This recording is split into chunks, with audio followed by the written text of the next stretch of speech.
Dans les chapitres 1 et 2, on vous a parlé de la sécurisation des droits fonciers, qui porte sur l'assurance que les droits qu'on détient, quels qu'ils soient, ne vont pas être remis en cause ou, s'ils sont remis en cause, vont être défendus. Ces droits, ils peuvent porter sur l'ensemble du faisceau ou sur seulement une partie. Ça peut être des droits formels ou informels, et les dispositifs de sécurisation peuvent être également formels ou informels. Alors quand on parle de sécurisation des transactions foncières, on aborde ces questions de sécurisation de manière un petit peu particulière, parce qu'on va s'intéresser à la sécurisation des transferts. Et donc on va s'intéresser à la fois à la sécurité des cédants et des preneurs, donc on va considérer les deux parties prenantes. Et en plus, on va considérer non seulement la sécurité des droits fonciers, mais aussi la sécurité des engagements contractuels autour de ces transactions foncières. Et c'est particulièrement important ça dans le cadre des contrats de faire-valoir indirect.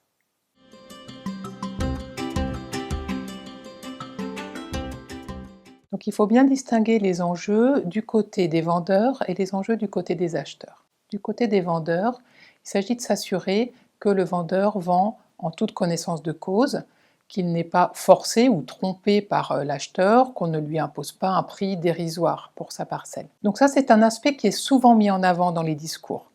Mais il y a un autre aspect qui est vraiment important aussi, c'est de s'assurer que le vendeur dispose bien du droit de vendre cette parcelle, et notamment dans le cas de parcelles où il y a des copropriétaires, ce qui est souvent le cas dans le cadre d'agriculture familiale, par exemple dans des indivisions.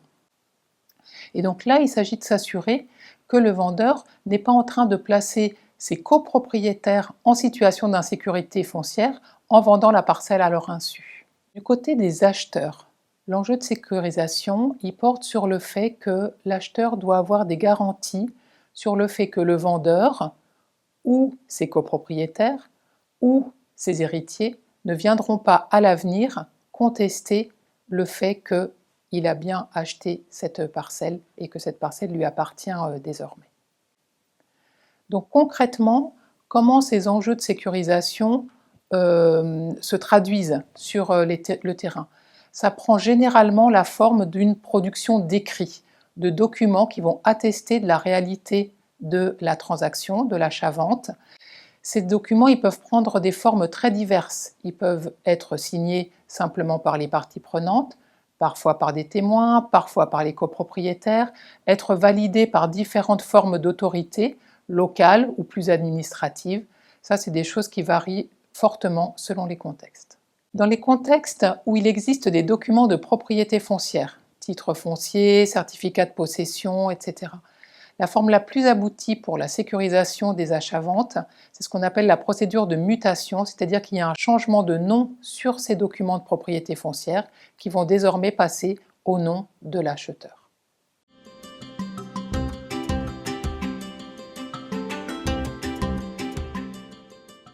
Pour le marché du faire-valoir indirect, les enjeux de sécurisation ils se posent de manière différente. Donc, si on considère le point de vue des propriétaires cédants, l'enjeu de sécurisation, c'est d'avoir l'assurance que leurs droits de propriété sur la terre ne vont pas être revendiqués par les tenanciers, notamment au terme du contrat, et que le tenancier va bien restituer la terre au terme du délai prévu par le contrat. Donc ça, c'est des enjeux qui sont particulièrement importants dans le cas de contrats de moyen à long terme, par exemple, ou dans des contextes de droit foncier où on considère que la propriété de la terre revient à celui qui la travaille. Pour les tenanciers, l'enjeu de sécurisation de la transaction foncière tourne autour du fait que leurs droits d'usage, qui sont transférés dans le cadre de ces contrats, ne doivent pas être remis en cause avant la fin prévue du contrat. Et donc à ce sujet, il faut bien distinguer entre insécurité foncière pour les tenanciers et précarité foncière pour les tenanciers. Donc, je vais donner un exemple. Si un tenancier s'engage dans un contrat de location pour 2 ans, au bout de 2 ans, il doit restituer la parcelle si le propriétaire décide de ne pas renouveler le contrat. Ça peut placer le tenancier en situation de précarité si lui, il avait besoin de continuer à cultiver une parcelle et donc il va devoir aller en chercher une autre. Mais ce n'est pas de l'insécurité foncière parce que le contrat était prévu pour 2 ans. En revanche, si au bout d'1 an, le propriétaire revient sur sa parole et sur l'engagement donné et récupère la parcelle, là on peut parler d'insécurité foncière parce que l'engagement initial portait sur 2 ans.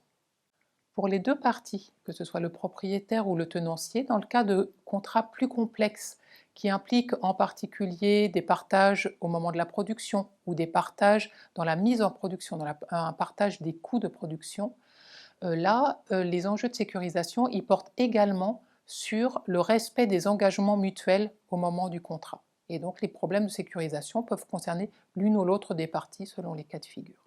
En ce qui concerne les dispositifs de sécurisation, on observe beaucoup moins de recours à l'écrit pour les contrats de faire-valoir indirect que pour les transactions d'achat-vente.